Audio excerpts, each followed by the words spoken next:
English grammar part 17। এই পার্টে present progressive tense বা প্রেজেন্ট কন্টিনিউয়াস টেন্স সম্বন্ধে আলোচনা করা হয়েছে। বাংলা মাধ্যমে সহজে ইংরাজি শিখতে হলে এই ভিডিওগুলো দেখতে থাকো। প্রেজেন্ট প্রোগ্রেসিভ টেন্স বা প্রেজেন্ট কন্টিনিউয়াস টেন্স। নিচের সেন্টেন্সগুলো একটু দেখা যাক। They are playing football in the park. তারা পার্কে ফুটবল খেলিতেছে। The boys are playing in the sand. বালকগুলি বালিতে খেলাধুলা করিতেছে। You are getting angry. তুমি রেগে যাচ্ছ। I am going to college. আমি কলেজ যাচ্ছি।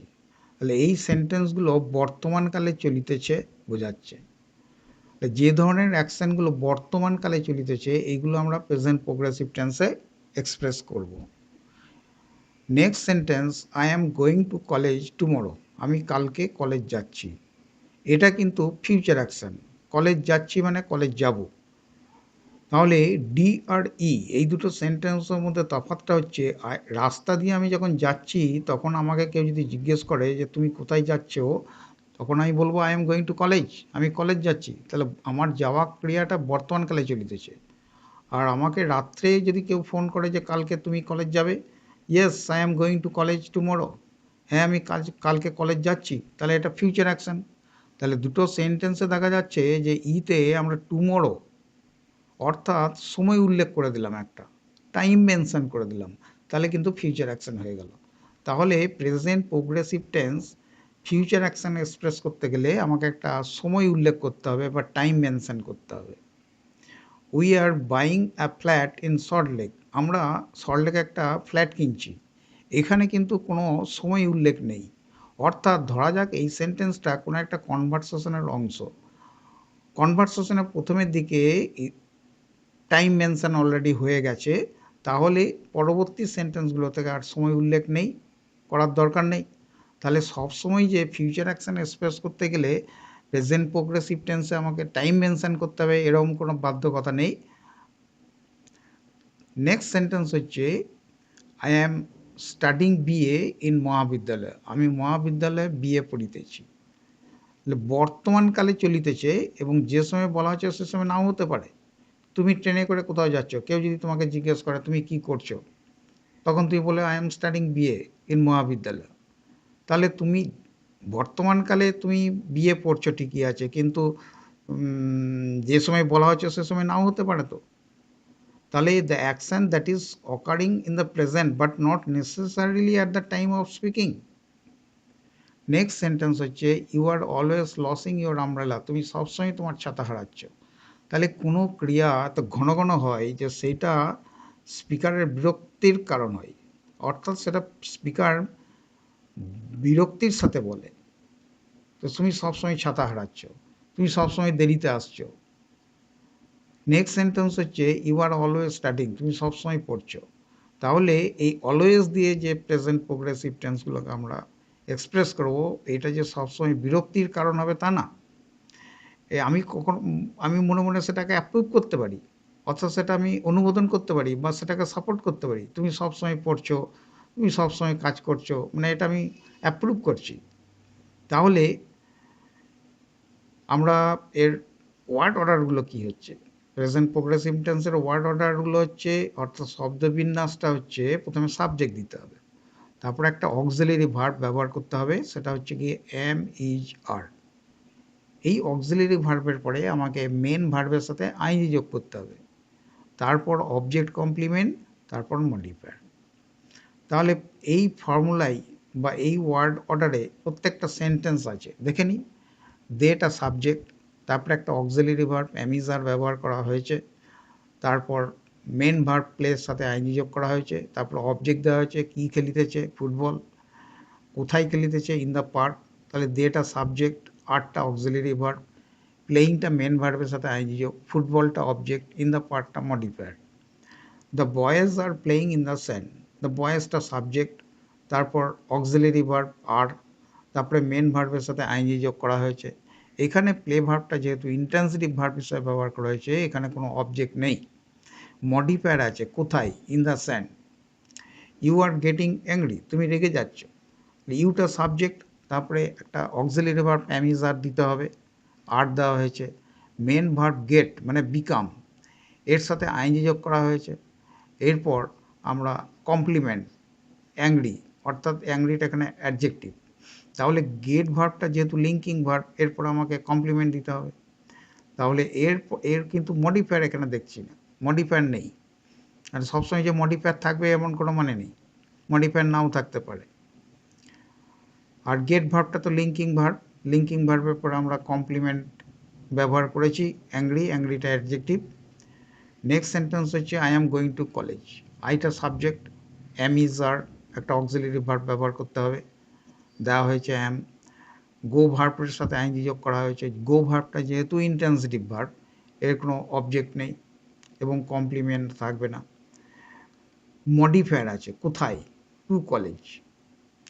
নেক্সট সেন্টেন্স হচ্ছে I am going to college tomorrow, আইটা সাবজেক্ট, অ্যাম ইজ আর একটা অক্সিলারি ভার্ব দিতে হবে, তারপরে মেন ভার্ব গো এর সাথে আইনজি যোগ করতে হবে। গো ভার্বটা যেহেতু ইন্ট্রান্সিটিভ ভার্ব, এরপরে কোনো অবজেক্ট থাকবে না এবং মডিফায়ার থাকবে কোথায়, টু কলেজ, হোয়েন, টুমোরো, দুটো মডিফায়ার পরপর আছে। হোয়ার এবং হোয়েন দুটো কোয়েশ্চেনের উত্তর আমরা এখানে পাচ্ছি। নেক্সট সেন্টেন্স হচ্ছে we are buying a flat in Salt Lake, উইটা সাবজেক্ট, তারপরে একটা অক্সিলারি ভার্ব আর ব্যবহার করা হয়েছে। মেন ভার্ব বাইয়ের সাথে আইনজি যোগ করা হয়েছে। এরপর একটা, যেহেতু বাই ভার্বটা ট্রানজিটিভ ভার্ব, ট্রানজিটিভ ভার্বের পর একটা অবজেক্ট ব্যবহার করা হয়েছে, কী কে নিতেছি, এ ফ্ল্যাট, কোথায় কি নিতেছি, হোয়ার, হোয়ার প্রশ্নের উত্তর দিচ্ছে মানে ইন সল্ট লেক, এটা মডিফায়ার। নেক্সট সেন্টেন্স হচ্ছে I am studying BA in মহাবিদ্যালয়, আইটা হচ্ছে সাবজেক্ট, তারপরে একটা অক্সিলারি ভার্ব অ্যাম ব্যবহার করা হয়েছে। মেন ভার্ব স্টাডির সাথে আইনজি যোগ করা হয়েছে।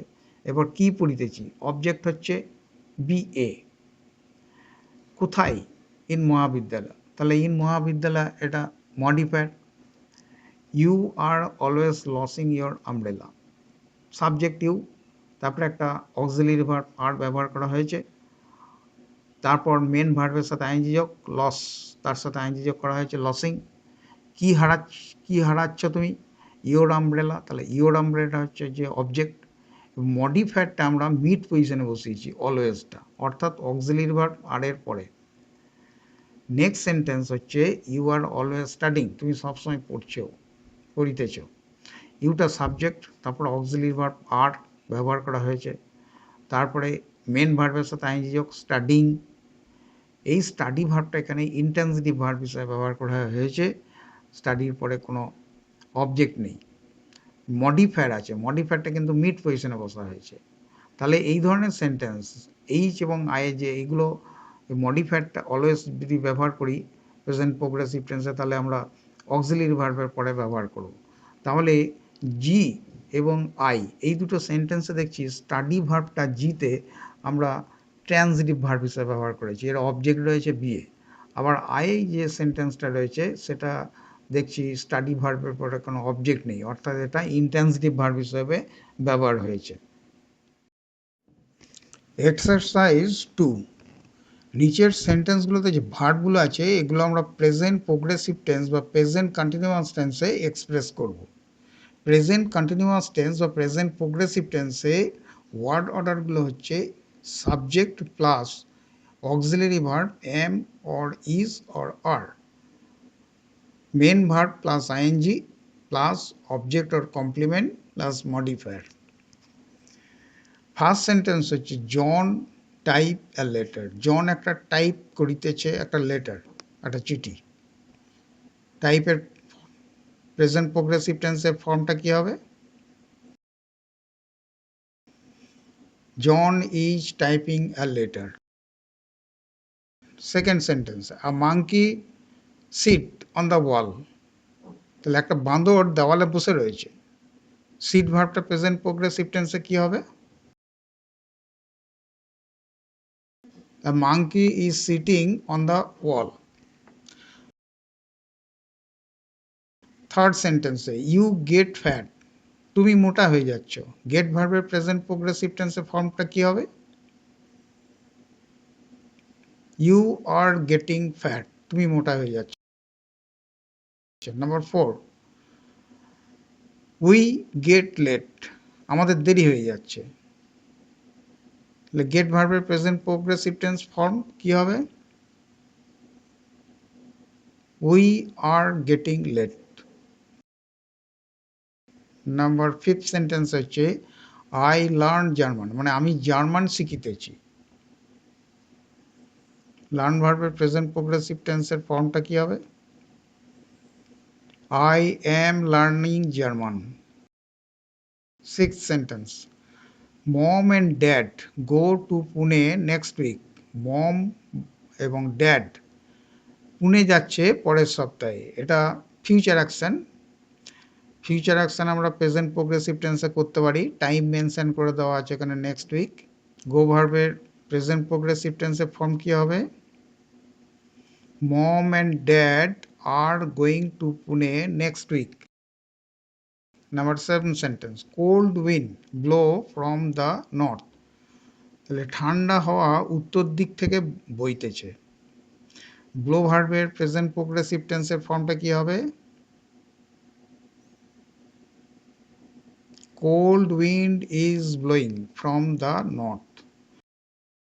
8th sentence, you come always late, মানে তুমি সবসময় দেরিতে আসছো। You are always coming late. Simple present এবং প্রেজেন্ট প্রোগ্রেসিভ টেন্সের মধ্যে যে তফাৎটা আছে সেটা একটু জেনে নিই। ফার্স্ট সেন্টেন্স আছে we live in this flat, আমরা এই ফ্ল্যাটে বাস করি, অর্থাৎ আমরা পার্মানেন্ট বসবাস করি এই ফ্ল্যাটে। সেকেন্ড সেন্টেন্স আছে we are living in our uncle's flat, আমরা আমাদের কাকার ফ্ল্যাটে বসবাস করিতেছি, অর্থাৎ আমরা টেম্পোরারি বসবাস করিতেছি, কারণ আমাদের নিজের ফ্ল্যাটে কিছু রিপেয়ারিংয়ের কাজ চলছে, যার জন্য টেম্পোরারি আমরা কাকার ফ্ল্যাটে বসবাস করিতেছি, সাময়িকভাবে বসবাস করিতেছি। থার্ড সেন্টেন্স আছে the castle stands on a hill outside the town, শহরের বাইরে একটা পাহাড়ের উপরে দুর্গটা দাঁড়িয়ে আছে। এটা একটা লং লাস্টিং এবং পারমানেন্ট সিচুয়েশন। ফোর্থ সেন্টেন্স আছে the girl is standing on the table, টেবিলের ওপর দাঁড়িয়ে আছে বালিকাটা, তাহলে এটা একটা টেম্পোরারি সিচুয়েশন। তাহলে আমরা পার্মানেন্ট সিচুয়েশন বা পার্মানেন্ট অবস্থাগুলোকে আমরা সিম্পল প্রেজেন্ট টেন্সে এক্সপ্রেস করব এবং টেম্পোরারি সিচুয়েশনগুলোকে আমরা প্রেজেন্ট প্রোগ্রেসিভ টেন্সে এক্সপ্রেস করব। তাহলে ফার্স্ট সেন্টেন্স এবং থার্ড সেন্টেন্স এটা হচ্ছে লং লাস্টিং পার্মানেন্ট সিচুয়েশন বা অবস্থা, এবং সেকেন্ড এবং ফোর্থ সেন্টেন্সটা হচ্ছে টেম্পোরারি সিচুয়েশন, যার জন্য এগুলো প্রেজেন্ট প্রোগ্রেসিভ টেন্সে এক্সপ্রেস করা হয়েছে। তাহলে simple present is used to express more long lasting or permanent situation. Present progressive tense is used to express temporary situation. Don't forget to subscribe, share and like.